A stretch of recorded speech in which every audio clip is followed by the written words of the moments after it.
Meu nome é Pedro.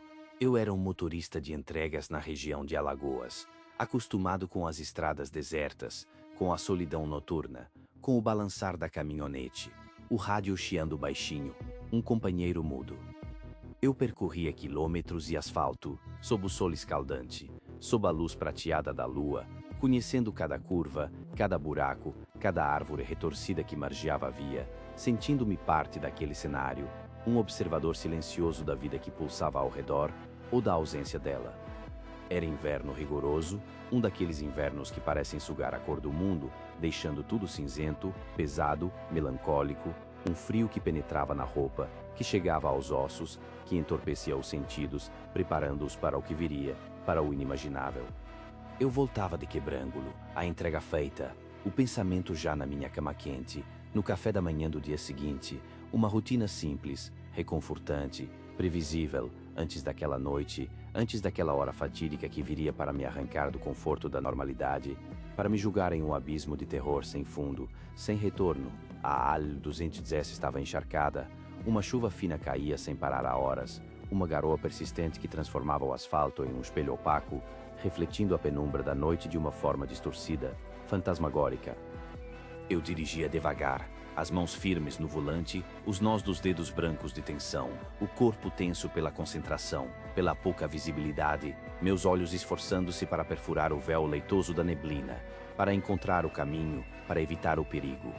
O silêncio dentro da cabine era quase absoluto, quebrado apenas pelo motor da S10, um ronco constante e familiar, um som que, naquela noite, parecia um murmúrio distante, quase inaudível diante da crescente sensação de pavor que me dominava, e pelo suave tic-tac do limpador de para-brisas deslizando sobre o vidro, afastando a umidade, mas não a sensação de opressão que começava a me envolver, uma sensação estranha, fria, que não vinha do ar-condicionado, nem do inverno, mas de algo mais profundo, mais antigo, algo que gelava os ossos e fazia os pelos da nuca se arrepiarem, sem motivo aparente, um presságio, um aviso mudo, uma premonição de que algo terrível estava prestes a acontecer, algo que mudaria a trajetória da minha vida para sempre, algo que arrancaria a paz do meu coração. Então, ele veio, o cheiro, primeiro, uma leve brisa carregando algo metálico, algo adocicado, nauseante, que eu conhecia bem dos matadouros da região, sangue fresco, vivo, um cheiro que me trazia à mente imagens de açougues, de facas afiadas, de carne exposta. Depois, junto com o sangue, um aroma pútrido, inconfundível, carne estragada, mas não carne de animal comum, não a de uma carcaça na beira da estrada. Era algo mais denso, mais doentio, um cheiro que grudava nas narinas, que entrava pelos pulmões, que contaminava o ar, cada molécula de oxigênio que eu respirava, tornando-o pesado, tóxico, um veneno que se espalhava pelo meu sistema, atingindo a minha mente, distorcendo a minha percepção, instilando medo. O odor se intensificava a cada metro, preenchendo a cabine, sufocando-me. Uma presença palpável, invisível, mas real, assustadora. Eu respirei fundo, tentando afastar a náusea, o pavor que subia pela garganta, mas era inútil, o cheiro era onipresente, uma presença física, sufocante, uma névoa invisível de podridão que me envolvia, que me aprisionava. Eu diminuí a velocidade, hesitante, os olhos varrendo a escuridão, procurando a origem daquele horror, daquele fedor que clamava por atenção, que exigia uma resposta, uma explicação, uma razão para existir em meio àquela desolação. O coração batia forte, um tambor descompassado no peito, ecoando nos meus ouvidos, martelando em minha cabeça, um som que parecia amplificar o meu próprio medo, a minha própria agonia. O suor frio escorria pela testa, misturando-se à umidade do ar, aos pingos de chuva que batiam no para-brisa, um suor de pavor, de desespero. Eu deixei o vidro da janela, apenas um pouco, buscando ar, um sopro de ar puro, de normalidade. Mas o que entrou foi o cheiro, agora ainda mais forte, mais real ou mais aterrorizante, impregnando a cabine, sufocando-me, roubando-me o fôlego. O farol alto da S10, mesmo com a neblina, rasgava a escuridão, um feixe de luz tênue, mas persistente, tentando vencer a penumbra, tentando iluminar o que não deveria ser iluminado. Esguia, incrivelmente esguia, e acinzentada, a cor da pele parecia mesclar-se com a neblina, com o asfalto úmido, quase invisível, como um fantasma materializado, sólido, mas ainda etéreo, em uma dança macabra com a umidade, com a escuridão, com o próprio tecido da realidade. Ela estava curvada, lambendo o asfalto, lambendo algo que não conseguia distinguir, algo escuro, pegajoso, que deixava um rastro brilhante sob a luz dos faróis, um rastro de um líquido viscoso, de uma substância indescritível, algo que fazia meu estômago se revirar de repulsa. Seus braços eram anormalmente longos, finos, desproporcionais ao corpo, terminando em garras pretas, afiadas, que pareciam feitas de obsidiana polida, pontiagudas, prontas para rasgar, para dilacerar, para arrancar a carne, para perfurar a alma, garras que brilhavam com um fulgor sinistro sob a tênue luz dos faróis, prometendo dor, prometendo morte.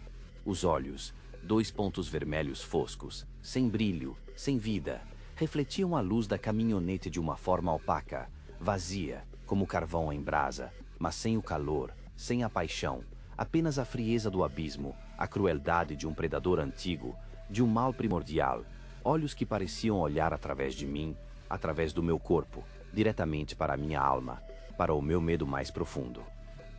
Ela não corria, ela não se movia como qualquer ser vivo que eu conhecia, não como um animal, não como um humano, não como nada que eu tivesse presenciado ou sequer lido em livros de ficção, em contos de terror. Era como se, a cada piscar dos meus olhos, ela encurtasse a distância, um teletransporte silencioso, instantâneo, uma violação das leis da física, da própria natureza, que fez meu estômago embrulhar, fez meu corpo tremer incontrolavelmente, um calafrio que ia da cabeça aos pés, que me paralisava, que me impedia de respirar, de gritar, de agir, de sequer pensar em uma fuga, em uma reação. Eu piscava, e ela estava mais perto, uma fração de segundo, e o espaço entre nós diminuía, imperceptivelmente para uma mente que não estivesse em pânico, mas visivelmente para os meus olhos aterrorizados. Eu piscava de novo, e a distância diminuía drasticamente, como se o espaço e o tempo se dobrassem à sua vontade, como se a realidade fosse apenas uma sugestão, uma ilusão, para aquela coisa, para aquele ser que parecia transcender as barreiras da compreensão humana. Ela não caminhava, ela não rastejava, ela simplesmente aparecia, mais próxima, a cada fração de segundo, a cada batida descompassada do meu coração, a cada gota de suor que escorria pelo meu rosto, gélida, pesada, anunciando a sua chegada iminente, a sua presença avassaladora, a sua fome insaciável, que eu podia sentir, que eu podia cheirar, que eu podia quase tocar no ar gélido e úmido daquela noite maldita. Então, um rosnado. Não era um rosnado de animal, não era um som terrestre, familiar, não era o urro de um leão, nem o latido de um cão, nem o grasnar de um corvo. Era algo muito mais profundo, muito mais antigo, algo primordial, gutural, um som que parecia vir das profundezas da terra, do próprio inferno, um ruído que não se ouvia com os ouvidos, mas com os ossos, com a alma, que vibrava em cada célula do meu corpo, que estraçalhava a pouca sanidade que me restava, um som que parecia rasgar o próprio tecido do ar, distorcendo-o, tornando-o pesado, denso. O ar à minha volta pareceu comprimir-se, uma pressão invisível, sufocante. As folhas das árvores tremeram, um arrepio gélido percorreu a vegetação e, a poucos metros de distância, pude ouvir, por um breve instante, o cacarejar aterrorizado das galinhas de um galinheiro próximo, um som de pânico absoluto, de desespero total, de um medo irracional, seguido por um silêncio sepulcral, um silêncio denso, mortal, um silêncio de morte instantânea, de vida sugada, de almas roubadas, um silêncio tão pesado que parecia gritar, que parecia sangrar no ar. O pavor me impulsionou. Eu girei a chave na ignição, a mão tremendo, o suor escorrendo pelos dedos. O motor da S-10 rugiu, um som de vida, de esperança, de fuga, um som que, por um instante, me trouxe de volta à realidade, à necessidade de lutar, de sobreviver. Engatei a ré, o pneu cantou no asfalto molhado, um guincho agudo que ecoou na noite, e eu acelerei, sem olhar para trás, sem pensar, apenas com um instinto de sobrevivência me guiando, me empurrando para longe daquela coisa, daquele pesadelo que se materializara diante dos meus olhos. A caminhonete guinchou, virou bruscamente, o corpo jogado de um lado para o outro na cabine, e eu pisei fundo no acelerador, a cada metro, a cada centímetro, o carro ganhando velocidade, o vento assobiando pelas frestas das janelas, a cada segundo me afastando daquele horror, daquela presença maligna, daquela coisa que desafiava a própria existência, que zombava da lógica, da razão. Mas não foi o suficiente. Um baque forte na lataria traseira, um som de metal retorcido, de garras raspando com força descomunal, com uma fúria selvagem, e a caminhonete balançou, perdendo a estabilidade por um momento, quase capotando, jogando-me contra o volante, contra o banco, um impacto que me fez sentir dor, mas que foi superado pelo pavor, pelo puro terror. Eu senti o arranhão, senti a força, senti a raiva, a perseguição, a inevitabilidade, o toque gelado da morte, um toque que parecia querer arrancar a minha própria pele. Olhei pelo retrovisor, rapidamente, apenas um vulto, um borrão escuro na neblina, mas a imagem se gravou na minha mente. As garras negras, os olhos vermelhos, a boca escancarada, um sorriso de puro mal, de triunfo, de satisfação, uma imagem que se repetiria em meus pesadelos por anos a fio, por uma eternidade. Eu dirigi por horas, sem rumo, sem parar, sem saber para onde ir, para onde fugir daquela memória que se grudava em mim como a carne putrefata na lataria do meu carro, até o sol nascer, até as primeiras luzes da manhã dissiparem a neblina, até a chuva dar uma trégua, transformando o mundo novamente em um lugar cinzento, mas familiar, aparentemente seguro. Só então, com a luz do dia, com a aparente segurança da normalidade, com o canto dos pássaros começando a quebrar o silêncio, eu parei o carro, as pernas bambas, o corpo exausto, a mente em frangalhos, os olhos ardendo de privação de sono, a alma ferida, marcada por aquela visão infernal. Saí da caminhonete, cambaleante, e fui inspecionar o estrago.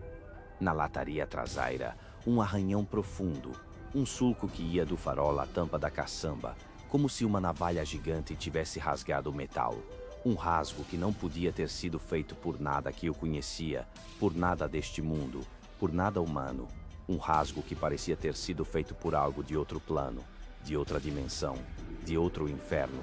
Meses depois, ainda em choque, ainda assombrado, ainda com o cheiro impregnado na minha pele, na minha alma, um cheiro que eu sentia a cada noite, a cada vez que a chuva batia na minha janela, contei a história para o meu avô, um homem velho, sábio, com olhos que já tinham visto o tempo passar, que já tinham presenciado muitas coisas que a ciência não podia explicar, com uma voz que já tinha contado muitas histórias, muitas lendas, muitos segredos antigos da nossa terra, sussurrados de geração em geração.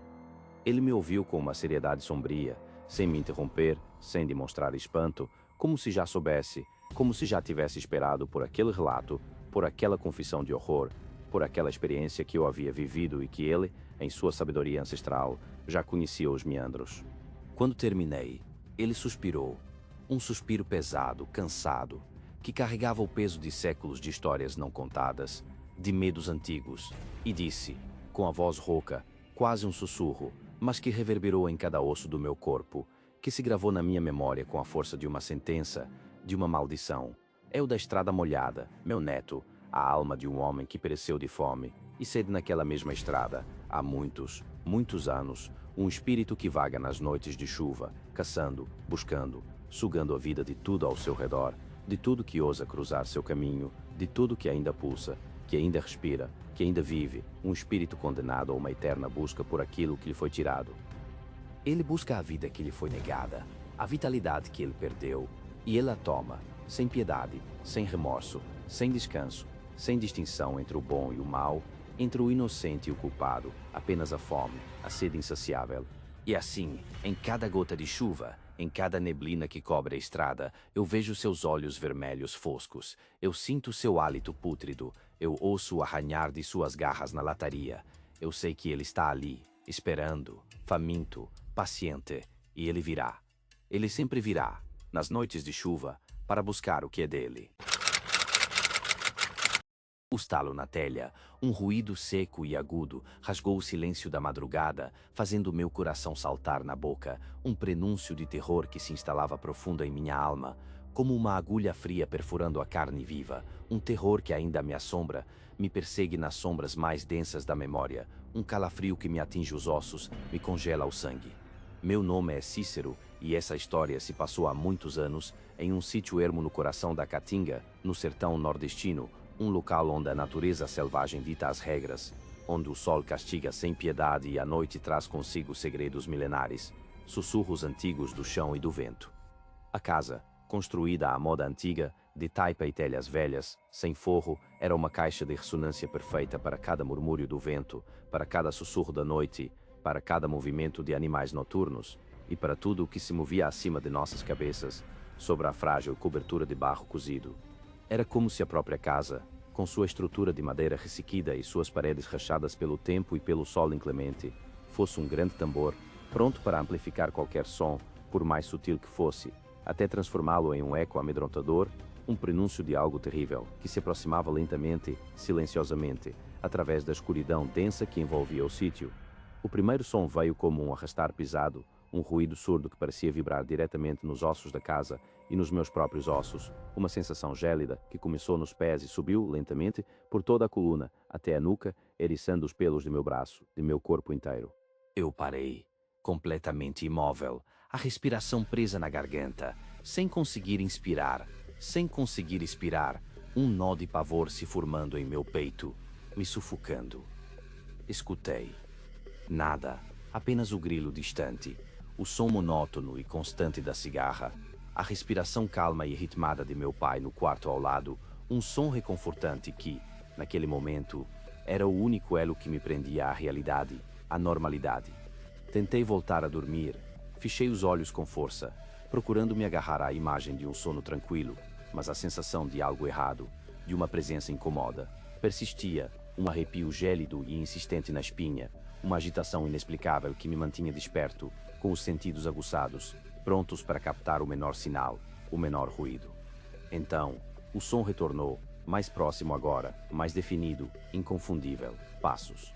Passos de algo pesado, caminhando lentamente sobre as telhas, cada pisada um rangido doloroso da madeira, um lamento da estrutura, como se a casa inteira estivesse gemendo sob um fardo imenso, algo que pesava 1 tonelada talvez, ou mais, muito mais do que a estrutura poderia suportar sem colapsar, sem ceder à pressão esmagadora. O telhado gemia, as ripas rangiam sob um fardo que parecia pertencer a outro mundo, a outra dimensão, um peso antinatural que desafiava a lógica e a física. Eu forcei os olhos na escuridão, tentando ver através da densa penumbra do quarto, buscando alguma fresta de luz, por menor que fosse, que pudesse revelar a fonte daquele tormento noturno, daquele suplício que parecia interminável. O ar da noite parecia mais denso, mais frio, pesado de uma expectativa terrível, de um presságio sombrio, de uma ameaça iminente. Pelas frestas entre as telhas de barro, onde a luz da lua pálida e prateada se esgueirava com dificuldade, cortando a escuridão como uma lâmina fina, eu vi 2 pernas, cada uma medindo aproximadamente 2 metros de comprimento, finas como galhos secos e retorcidos pelo tempo, mas com uma musculatura sutil e doentia, uma cor cinzenta, quase espectral, como poeira de cemitério, como cinzas de um incêndio antigo. Elas se moviam lentamente, como que tateando o caminho sobre as telhas, buscando um ponto de apoio, uma superfície firme para depositar o peso colossal, e a cada movimento, a casa inteira suspirava sob o peso, sob o esforço, sob a pressão invisível. Meu fôlego engasgou na garganta, um nó de pavor me sufocando, me impedindo de gritar, de respirar, de fazer qualquer coisa que não fosse observar, paralisado, a cena macabra que se desenrolava acima de mim. Não era um animal, não era um homem. Não poderia ser. Aquilo era algo, outro, algo que não pertencia a este mundo, algo que desafiava todas as minhas noções de realidade, de existência. No dia seguinte, com os olhos pesados de sono e de um medo visceral que ainda me consumia, contei a meu pai. Ele ouviu em silêncio, a expressão grave, os olhos fixos em um ponto distante, como se estivesse revivendo suas próprias memórias, seus próprios terrores, seus próprios encontros com o inexplicável. É o pisador, ele disse, a voz baixa, quase um sussurro, mas firme, carregada de uma sabedoria ancestral, de um conhecimento profundo das coisas do sertão. Uma alma penada, meu filho, vaga pelos telhados, procurando o que não encontra. Mas nunca vi chegar tão perto assim, nunca vi se manifestar com tanta audácia, com tanta presença. As palavras dele, ao invés de acalmar meu espírito perturbado, jogaram um balde de gelo em minha alma, um frio cortante que me atravessou de ponta a ponta. Alma penada. A criatura tinha um nome, uma lenda, uma história. Isso a tornava mais real, mais palpável, mais aterrorizante do que qualquer monstro sem forma. A segunda noite foi uma repetição agonizante da primeira, os passos lentos e pesados sobre as telhas, o rangido incessante da madeira, a visão das pernas cinzentas espreitando pelas frestas, um tormento que parecia não ter fim, que se estendia por horas, por uma eternidade. Eu mal dormi, preso em um limbo entre a vigília e o pesadelo, entre a realidade e a loucura, meu corpo exausto, minha mente em turbilhão, atormentada pelas imagens e pelos sons. Mas foi na terceira noite que o verdadeiro horror se revelou, um terror que ainda me assombra, que me persegue em cada sombra, em cada ruído noturno, em cada silêncio profundo. Os passos, que antes se limitavam ao telhado, cessaram abruptamente. Um silêncio pesado desceu sobre a casa, mais aterrorizante do que o próprio som, mais opressor do que qualquer ruído, um silêncio que parecia gritar, que carregava consigo a promessa de algo ainda pior, ainda mais sinistro. Eu esperei, tenso, cada músculo contraído, cada fibra de meu ser em alerta máximo, o coração batendo um ritmo frenético e irregular em meu peito, um tambor de medo. Então, um arranhar suave, um atrito metálico, vindo do chão, vindo da lateral da casa, bem próximo à janela do meu quarto. Eu me arrastei até a janela, o corpo paralisado por um pavor irracional, um medo primordial que me impedia de recuar, que me obrigava a olhar, a testemunhar o horror que se desenrolava lá fora, e olhei. Através do vidro embaçado e sujo, uma sombra imensa se movia.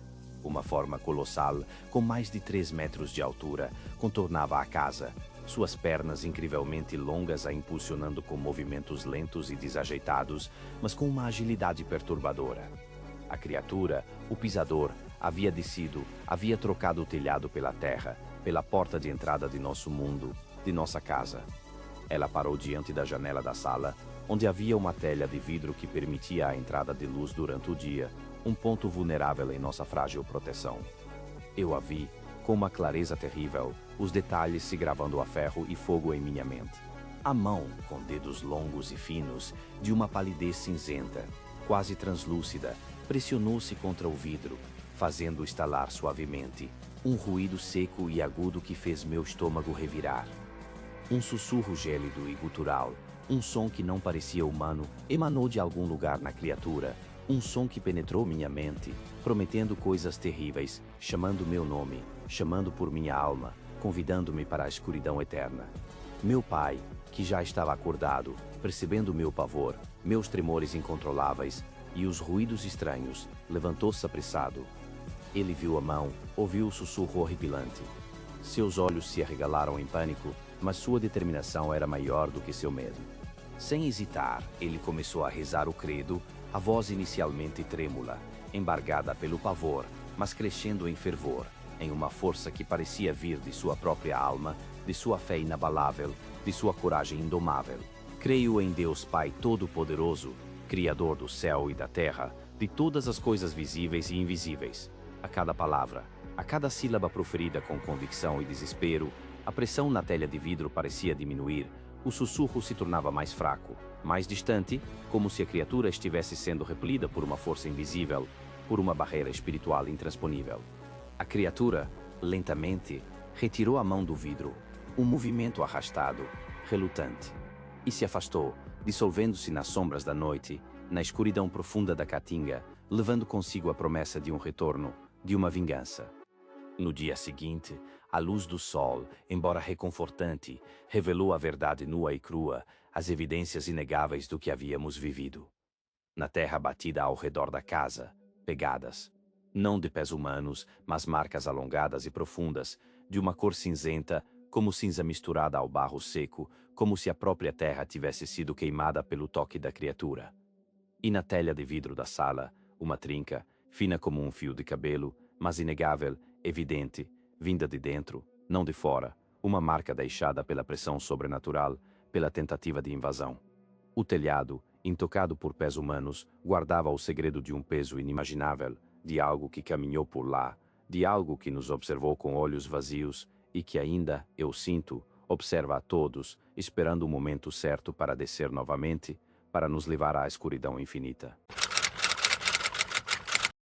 Eu vi a face lisa abrir, uma fenda escura e úmida que parecia engolir a própria luz, e o som, o cole gorgolejar de lama e agonia ainda ecoa em meus ouvidos, mesmo agora, anos depois.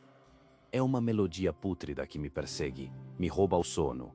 Meu nome é Gilvan, e o que aconteceu no Brejo da Cruz, Maranhão, Em um fim de tarde que deveria ter sido apenas mais um, mudou tudo para mim para sempre. Eu era um homem simples, de enxada e martelo, com a pele curtida pelo sol implacável do sertão, as mãos calejadas pelo trabalho pesado, acostumado ao cheiro forte de terra úmida, ao coaçar dos sapos na beira do rio, ao canto incessante dos pássaros que pareciam saudar cada novo dia. Meu ofício era consertar cercas, restaurar os limites, uma vida honesta, sem grandes surpresas, ou assim eu teimava em acreditar. Naquele dia específico, o sol já começava sua lenta descida, pintando o céu imenso de tons alaranjados vibrantes e roxos profundos, uma paleta divina que anunciava o crepúsculo. Foi então que ela começou a rastejar a neblina. Não era uma neblina comum, daquelas finas e etéreas que sobem dos rios ao amanhecer, dissipando-se com a primeira brisa. Esta era uma massa densa, quase palpável, que se arrastava pesadamente sobre o solo úmido, engolindo a paisagem metro a metro. E trazia consigo um cheiro. Um cheiro pútrido, insuportável, de enxofre misturado com lama velha e podre, algo que nunca havia sentido antes naqueles ermos, um odor que grudava nas narinas e na garganta, sufocando. O ar ficou pesado, frio, e um silêncio estranho, quase sobrenatural, tomou conta de todo o brejo. Os insetos que antes zumbiam em um coro constante silenciaram-se abruptamente, os pássaros cessaram seus cantos, como se uma mão invisível tivesse apertado um botão de pausa no mundo. Eu estava sozinho, ou pelo menos assim a mente tentava desesperadamente me convencer. A visibilidade diminuía rapidamente e a névoa espessa engolia as árvores altas e os arbustos densos, transformando o caminho familiar em um labirinto desorientador de sombras e formas indistintas. Meus próprios passos na terra úmida e macia eram os únicos sons, um eco abafado que parecia ainda mais alto e intrusivo na quietude opressora que me envolvia. Então, ele começou. Um som sutil a princípio, quase imperceptível, como se algo pesado e viscoso estivesse sendo arrastado ou movido com extrema dificuldade através de um terreno pantanoso. Eu parei de repente, o corpo tenso, a respiração suspensa no peito. Escutei com toda a atenção que podia reunir. Nada. O silêncio era um peso. Pesado, um silêncio que gritava a ausência, que pressagiava algo terrível. Continuei a andar, meu coração já batendo um ritmo diferente, um alarme mudo soando insistentemente em minhas veias. O som retornou, mais próximo agora, mais nítido, vindo da minha direita, paralelamente ao meu próprio caminho, sempre um pouco adiante, sempre dentro da lama espessa que margeava a trilha principal. Eram passos, passos incrivelmente pesados e molhados, como se alguém estivesse arrastando os pés com dificuldade em um pântano profundo e pegajoso, o som de sucção da lama se soltando e se prendendo a cada movimento. Mas não havia ninguém ali. Não deveria haver ninguém. Eu estava sozinho, eu tinha certeza disso. A cada passo que eu dava, um passo molhado, lento e insistente acompanhava o meu. Eu acelerava um pouco o ritmo, tentando me afastar, e os passos aceleravam também, mantendo a mesma distância inquietante, a mesma cadência macabra e implacável. Um calafrio gelou minha espinha, subindo por todo o meu corpo, desde a ponta dos pés até a raiz dos cabelos. Era uma perseguição silenciosa, uma brincadeira cruel de gato e rato onde eu era inquestionavelmente a presa, e a escuridão crescente e a neblina eram os cúmplices perfeitos. Eu tentei, de forma desesperada, me convencer de que era apenas um animal, talvez um porco do mato ou uma capivara desorientada, mas o ritmo, a insistência e a peculiaridade daqueles sons eram demasiadamente humanos, ou algo muito, muito parecido com isso. A razão lutava contra o medo, mas o medo estava vencendo. A curiosidade, ou talvez o pavor paralisante, venceu a última barreira da minha razão. Eu parei de repente, virando-me com a respiração suspensa nos pulmões, o coração martelando no peito como um tambor de guerra enlouquecido. A neblina espessa se abriu por um instante fugaz, como uma cortina rasgada por uma mão invisível e gigantesca, e lá estava, a figura. Era gigantesca, assustadoramente alta, facilmente 2,5 metros de altura, talvez até mais, dominando o espaço ao redor. Parecia feita inteiramente de barro cinzento, uma massa disforme, mas com contornos que, de alguma maneira distorcida, sugeriam uma forma humanoide grotesca. Não tinha olhos, nem nariz, nem boca. A face era lisa, uma superfície pálida e uniforme que refletia a pouca luz crepuscular de uma maneira estranha, absorvendo-a e devolvendo-a em um brilho mortiço, como se fosse um abismo, uma tela em branco do terror. Meu sangue gelou nas veias, transformando-se em gelo sólido. Eu não conseguia gritar, as cordas vocais pareciam presas, mal conseguia respirar, cada inspiração era uma luta. A criatura estava parada, imóvel, mas eu sentia seu olhar, um peso invisível e gélido que me trespassava por inteiro, invadindo minha alma. Então, lentamente, com uma lentidão agonizante que se arrastava como o próprio tempo, a face lisa começou a se mover. Não eram músculos contraindo ou pele esticando. Não era algo orgânico. Era o barro, o próprio barro, que se partia, se deslocava com um som úmido e crepitante. Uma fenda horizontal e irregular surgiu no centro daquela superfície inexpressiva, abrindo-se devagar, expondo uma escuridão ainda mais profunda e úmida lá dentro. Não havia dentes, nem língua, nem traço algum de anatomia familiar, apenas um vazio que parecia sugar o ar ao redor, um buraco negro de barro. Daquele abismo aberto, daquela fenda repugnante, um som emergiu, um som horrível, nauseante, de borbulhas, como se a criatura estivesse se afogando em sua própria essência lamacenta, um gargarejo úmido e gutural que ecoava na neblina, perfurando meus tímpanos com uma violência brutal. Era o som de algo que não deveria existir, que desafiava a lógica da vida, a própria existência. Era o som do pântano se afogando, da terra vomitando sua essência mais sombria. Eu não pensei. A capacidade de raciocínio havia me abandonado. Eu apenas reagi, instintivamente. Me virei para correr, o pavor me impulsionando com uma força sobrenatural, cada fibra do meu ser gritando para fugir, para escapar daquela visão.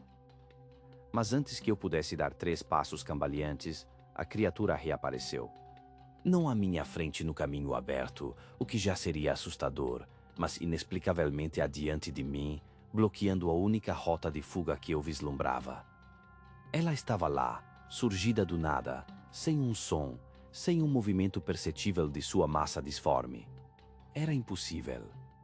Eu tinha acabado de virar as costas, de me virar em pânico, e ela estava à minha frente em um caminho que minutos antes parecia fechado pela densa vegetação. Como? Como havia se movido tão rápido, tão silenciosamente, por entre a densa mata fechada, sem o menor ruído, sem o menor rastro? A realidade se desfez diante dos meus olhos, a lógica se esfarelou. O desespero me consumiu por completo. Eu mergulhei no mato fechado, sem hesitação, rasgando minhas roupas e a própria pele nos galhos secos e espinhos afiados, sem me importar com a dor lancinante que rasgava meus braços e pernas. Corri sem direção, sem fôlego, apenas com a imagem daquela fenda na face de barro e o som borbulhante em meus ouvidos, martelando em meu cérebro. Não olhei para trás, temendo, mais do que a própria morte, ver a figura cinzenta novamente, temendo a certeza de que ela me seguiria, me arrastaria para o fundo daquela lama pútrida. Eu tropecei, caí, me arrastei, levantei e corri de novo, o coração na boca, a garganta seca, o suor gelado escorrendo pelo corpo em rios gelados. A adrenalina era o único combustível que me mantinha de pé, a única razão para continuar aquele voo insano. Eu não sei como, mas consegui sair do brejo, cambaleando, exausto, meus pulmões queimando como brasa viva, o corpo em um estado de convulsão. Cheguei em casa em um estado de choque profundo, sem conseguir proferir uma palavra coerente, apenas arfando e tremendo incontrolavelmente. A noite foi um tormento ininterrupto de pesadelos vívidos e imagens repulsivas daquela coisa de barro, daquela fenda escura, daquele som de afogamento. No dia seguinte, ainda tremendo da cabeça aos pés, com a alma dilacerada pelo terror, fui até minha moto, que havia deixado perto da entrada da trilha, escondida entre algumas árvores. E lá estava, no banco de couro preto, perfeitamente visível contra o material escuro e brilhante, uma mancha de mão. Não uma mancha de lama molhada, que se desfaz facilmente, mas uma impressão de mão feita de barro cinzento, perfeitamente seca, como se tivesse sido esculpida ali com intenção maligna. Os dedos grossos, a palma larga, cada detalhe marcado com uma clareza assustadora. Ela não estava lá quando eu estacionei, eu tinha certeza absoluta. Eu a limpei, Tentei esfregá-la com a manga da camisa até que desaparecesse, mas a imagem daquela mão disforme, seca e fria, ficou gravada em minha mente para sempre, um selo daquele encontro. Eu nunca mais voltei para o Brejo da Cruz. Nunca mais, nem por 1 milhão de cruzeiros. E não fui o único. Outros trabalhadores da região, homens fortes, corajosos e experientes, também abandonaram o serviço ali. Eles também a viram, a criatura de barro, o encantado. Seus relatos eram estranhamente semelhantes aos meus, detalhes que apenas quem viu poderia descrever com tamanha precisão. O cheiro de enxofre, os passos na lama, a face lisa, a fenda se abrindo. O mesmo horror, a mesma marca indelével na alma. O Brejo agora é um lugar evitado, um segredo sussurrado entre os antigos, um local maldito.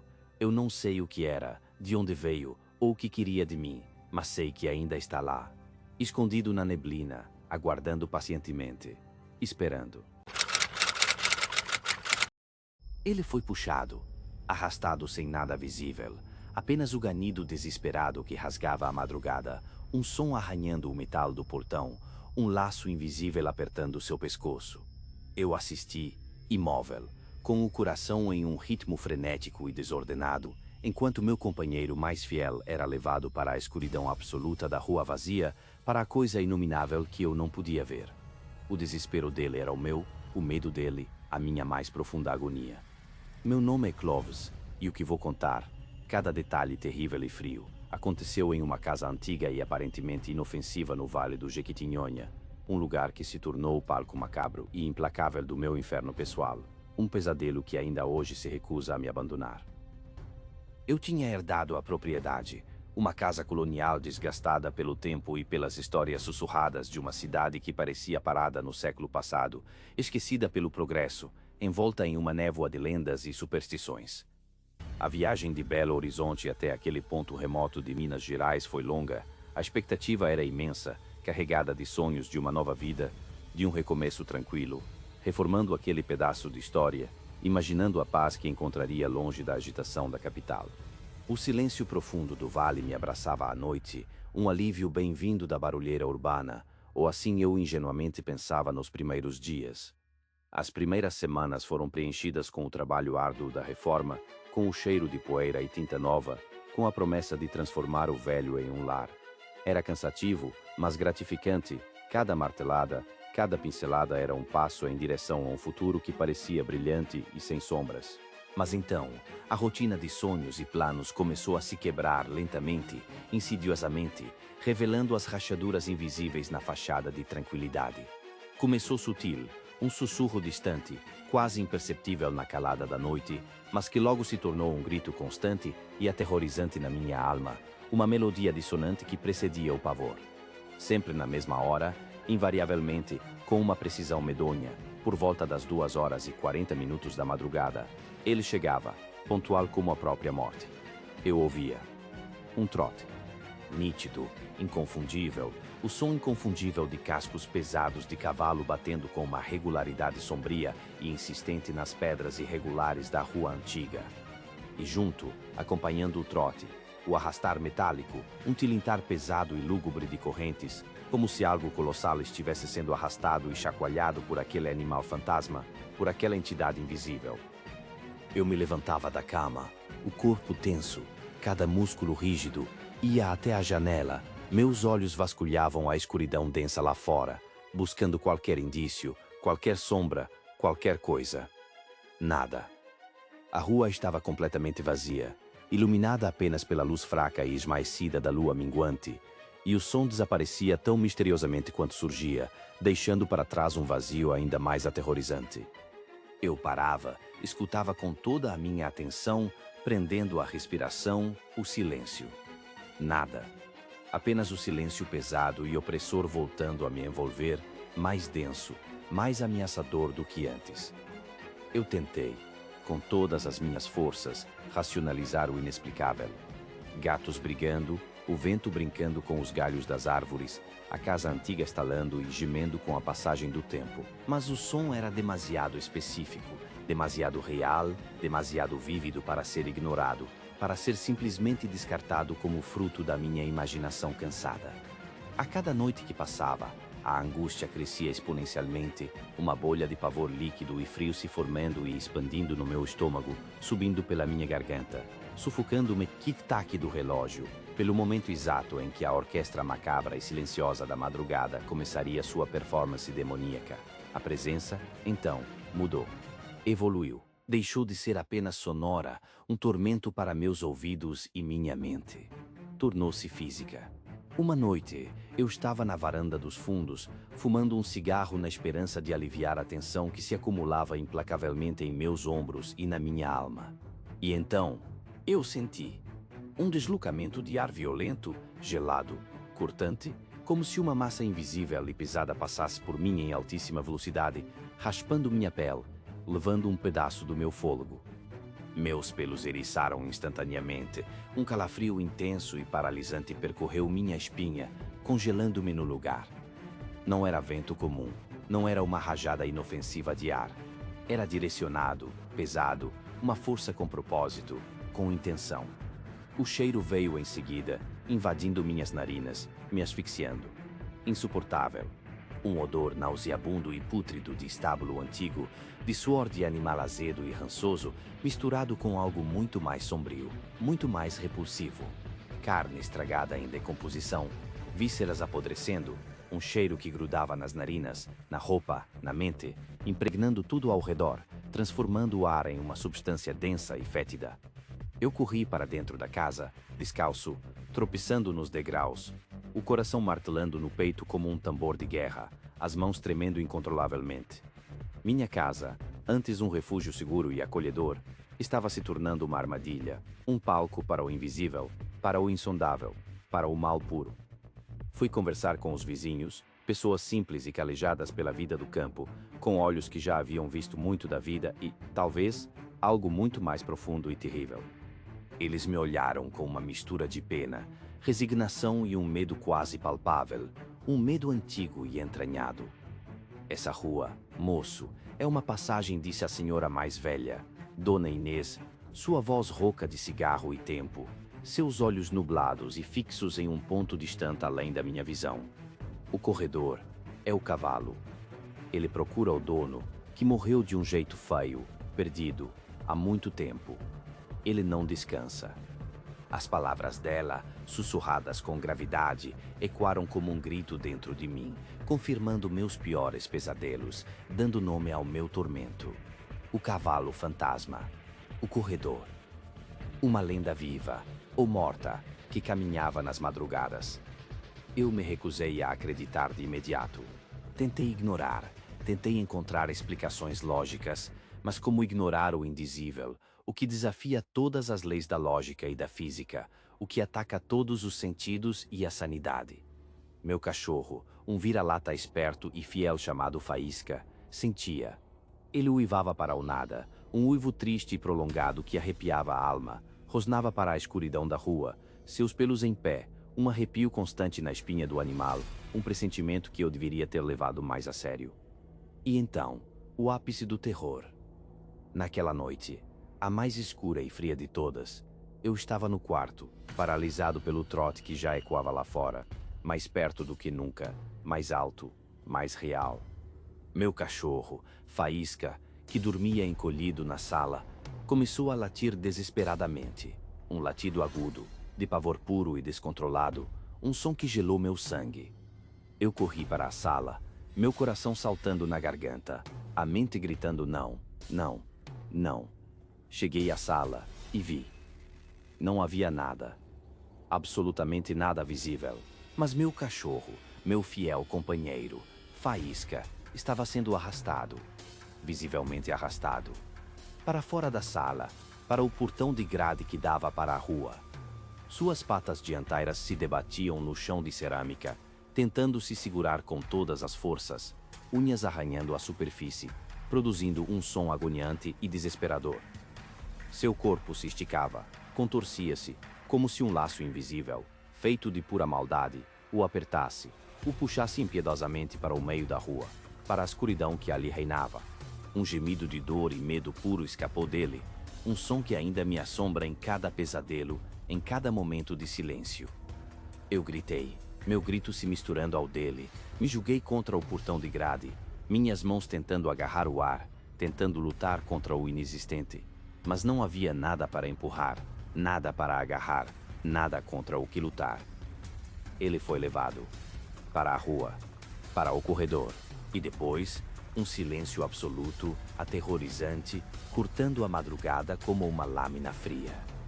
Eu o encontrei minutos depois, encolhido sob um arbusto ressequido perto do portão, tremendo incontrolavelmente, os olhos arregalados de horror, um ferimento roxo e inchado ao redor do pescoço, como se algo o tivesse estrangulado com uma força descomunal e invisível. Não havia marcas de dentes, nem de corda visível, apenas o inchaço grotesco e a marca indelével do medo. Depois disso, meu corpo cedeu. Eu adoeci. Febres inexplicáveis, calafrios constantes que me faziam tremer até os ossos, uma exaustão profunda e avassaladora que me consumia dia e noite, sugando toda a minha vitalidade. Eu sabia que não podia mais ficar ali, que aquele lugar me sugaria a vida, a alma. Vendi a casa, por metade do preço original. Não importava. Eu só queria sair daquele lugar malditoado, daquele cavalo que não descansava, que não me deixava descansar. Hoje, moro em um apartamento em Belo Horizonte, bem longe das ruas de pedra do Jequitinhonha, longe daquele vale que guarda segredos sombrios. Mas às vezes, na calada da madrugada, por volta das 2h40, quando o silêncio é profundo demais e a mente vaga, eu ouço. Distante, fraco, quase um sussurro de vento, mas inconfundível. O trote do cavalo fantasma. Ele ainda me persegue, ecoando na minha memória, um lembrete constante de que o inferno, para mim, não tem fim. O odor era uma advertência mortal, um presságio nauseante que meu corpo sentiu antes que minha mente sequer pudesse processar o terror que se desenrolava, uma promessa sombria de que a realidade se dobraria diante de meus olhos em um espetáculo grotesco de desespero e incompreensão. Meu nome é Heraldo, um vistoriador de imóveis que já percorreu os cantos mais remotos deste Brasil. E esta história, senhores, aconteceu em um entardecer abafado de outono, há uns 10 anos, nas terras áridas e esquecidas de Quixadá, Ceará. A fazenda em questão jazia esquecida, suas cercas desfeitas, o mato rasteiro engolindo o que restava dos alicerces. Enquanto eu caminhava, sentindo o cascalho ranger sob minhas botas, uma estranha quietude se apoderou do ambiente, uma ausência ensurdecedora de vida que parecia sugar o som da própria atmosfera. Não havia o zumbido insistente dos insetos, nem o guincho estridente dos calangos que geralmente dominam o cenário sertanejo. Foi então que meus olhos foram atraídos para uma fenda na rocha, uma cicatriz profunda na face da montanha, conhecida pelos locais como a Grota Velha.